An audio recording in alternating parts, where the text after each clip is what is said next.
आज से लगभग 700 साल पहले न प्लेन, न ट्रेन और ना ही गूगल मैप्स और एक इंसान ने 1,17,000 मील का सफर किया और आज के 40 से ज्यादा देशों में पहुंचा।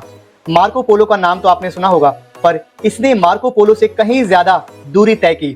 इनका नाम था इब्न बतूता। उनके बारे में हम जो भी जानते हैं वो आता है उनकी मशहूर किताब से, जिसका नाम था रिहला। और कहानी शुरू होती है 1304 में मोरक्को से। एक पढ़ा लिखा इस्लामिक लॉ से जुड़ा परिवार, और 1325 में सिर्फ 21 साल की उम्र में इब्न बतूता हज के लिए अपने घर से निकल जाते हैं अकेले। एक गरीब स्कॉलर, वो नहीं जानता था कि ये सफर 30 साल लंबा हो जाएगा। 1326 तक वो पहुंचा इजिप्ट। कायरो उस वक्त दुनिया के सबसे बड़े शहरों में से एक था। वहां से दमास्कस और फिर मक्का, और हज पूरा हुआ। अब वो चाहे तो अपने घर लौट सकता था, पर उसने सफर जारी रखने का फैसला किया। 1327 में इब्न बतूता पहुंचे बगदाद, जो मंगोल हमलों के बाद लगभग तबाह हो चुका था। बगदाद की इस टूटी फूटी हालत की बहुत सी जानकारी आज हमें इब्न बतूता से ही मिलती है। फिर वो मुड़ा ईस्ट अफ्रीका की तरफ, मोगादिशु जैसे अमीर ट्रेडिंग सिटीज, तंजानिया तक।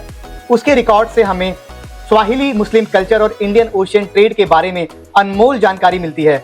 फिर वो गया तुर्की, जहां उसने एक काजी के रूप में काम किया, और ब्लैक सी पार करके वो पहुंचा कंस्टेंटिनोपल, जो उस वक्त दुनिया क्रिश्चियन अंपायर की राजधानी कही जाती थी। और फिर 1334 के आसपास इब्न बतूता पहुंचे इंडिया। दिल्ली के सुल्तान मोहम्मद बिन तुगलक ने उन्हें अपने दरबार में काजी यानी जज नियुक्त किया। दिल्ली की पॉलिटिक्स, दिल्ली की बगावत और शासन व्यवस्था का जो विवरण इब्न बतूता ने दिया, वो आज भी इतिहास के लिए बहुत कीमती माना जाता है। 1341 में उसे चाइना के लिए स्पेशल इनवॉय बनाकर भेजा गया, पर यह सफर बहुत मुश्किल रहा। उसकी लगभग पूरी दौलत खत्म हो गई। वापसी में उसने देखी वो तबाही जिसे दुनिया ब्लैक डेथ कहती है। इस महामारी ने मिडिल ईस्ट के कई शहरों को उजाड़ दिया। वो खुद इस बीमारी से तो बच गया, आखिरी बार मक्का पहुंचा और 1354 में वापस अपने घर मोरक्को लौट आया। लेकिन घर आकर भी उसका सफर रुका नहीं। वो स्पेन गया और सहारा पार करके माली अंपायर और टिम्बकटू तक पहुंचा, और 1355 में उसकी किताब रिहला पूरी हुई। जरा सोचो, जिस दौर में लोग अपने शहर से बाहर नहीं निकलते थे, उस दौर में एक इंसान ने 3 महाद्वीप नाप दिए, 1,17,000 मील और 400 से ज्यादा देश, वो भी 30 सालों का सफर।